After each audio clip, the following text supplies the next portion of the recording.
Oi, aqui é o Hugo Rocha e hoje eu estou aqui em nome do ProLeilões para falar de um assunto com você que pode ser que não seja o mais agradável, mas que é absolutamente necessário que você saiba, que são os riscos de se investir em leilão.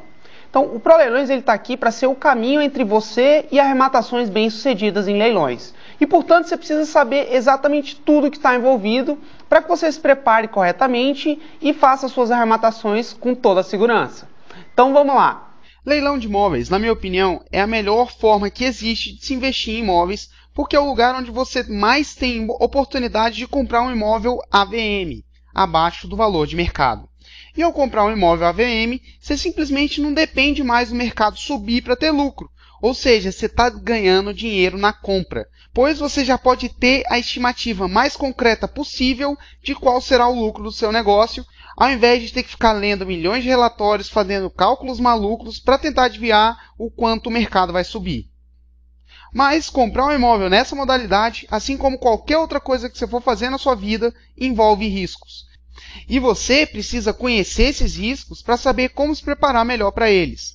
Bem, sobre risco de investimento em leilões, eu particularmente considero que existem dois riscos. Primeiro, o risco financeiro. Isso é, ao final da transação, você acabar com menos dinheiro do que você investiu em primeiro lugar. Com o mínimo de instrução, você pode reduzir esse risco a quase zero, se certificando que o preço que você vai pagar pelo imóvel, mais as dívidas que virão junto com ele, se for o caso, como por exemplo dívidas de condomínio, dívidas de IPTU, e a comissão do leiloeiro sejam menor do que o valor de mercado desse imóvel. Por que eu digo isso?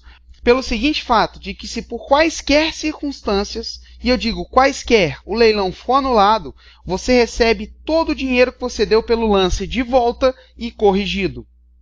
Agora, o segundo risco. Risco de liquidez. Isso é, o seu dinheiro ficar parado em um negócio por mais tempo do que você deseje.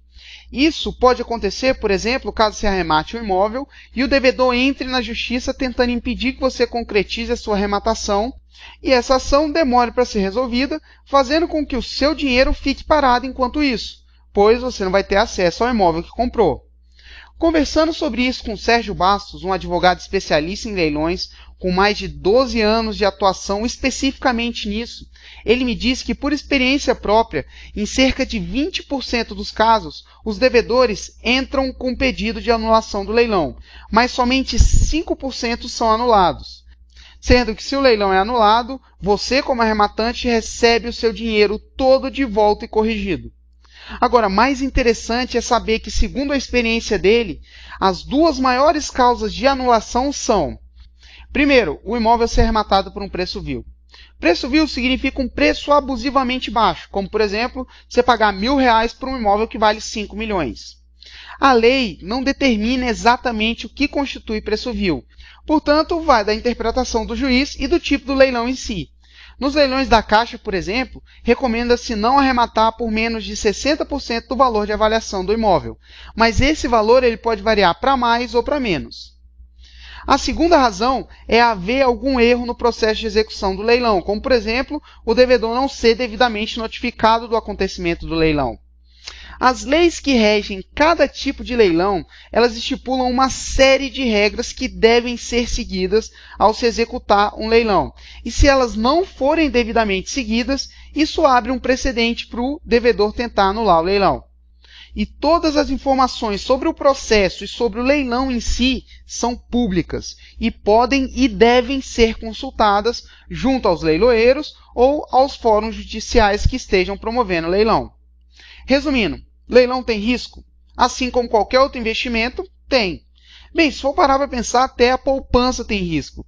Para os que não se lembram, ela foi congelada no início do governo Collor e até agora também no governo da Dilma. É possível eliminar esses riscos 100%? Não. É possível minimizá-los? Sim. Por exemplo, pagando pelo menos 60% do preço de avaliação na hora de arrematar um imóvel em leilão e revisando corretamente o processo que levou o imóvel a leilão, você minimiza consideravelmente os seus riscos. E ainda assim, se o leilão for anulado, você recebe o seu dinheiro todo de volta e corrigido. Interessante. É quase como jogar na Sena e, se não ganhar, ir lá na lotérica pedir o dinheiro da aposta de volta e corrigido. Nada mal, na minha opinião. Agora, olha só essa matéria que saiu no site do G1 da Globo sobre o leilão de imóveis no estado de São Paulo. O analista de imóveis Agnaldo Cimensato viajou de Vinhedo a Rio Claro só para participar. Segundo ele, os valores de compra compensam o esforço. É um meio de se comprar imóveis com até 50% do valor de mercado. E nesse caso, desembaraçado de IPTU e outros débitos, disse. De jeito nenhum eu digo que leilões não têm contratempo, mas seja para comprar uma casa para si, pagando um bom preço, ou para fazer um investimento, nos leilões você pode fazer bons negócios. Agora, eu sei que você ainda tem muitas dúvidas sobre esse assunto, mas não se preocupe que essa série de vídeos ainda não acabou. A gente ainda tem mais 2 vídeos pela frente e eu vou te avisar sobre eles no seu e-mail. Mas, enquanto isso, deixe o seu comentário me dizendo o que você achou desse vídeo. Acredite, comentários de pessoas como você são como um combustível para eu poder continuar produzindo conteúdo cada vez mais relevante. Um abraço!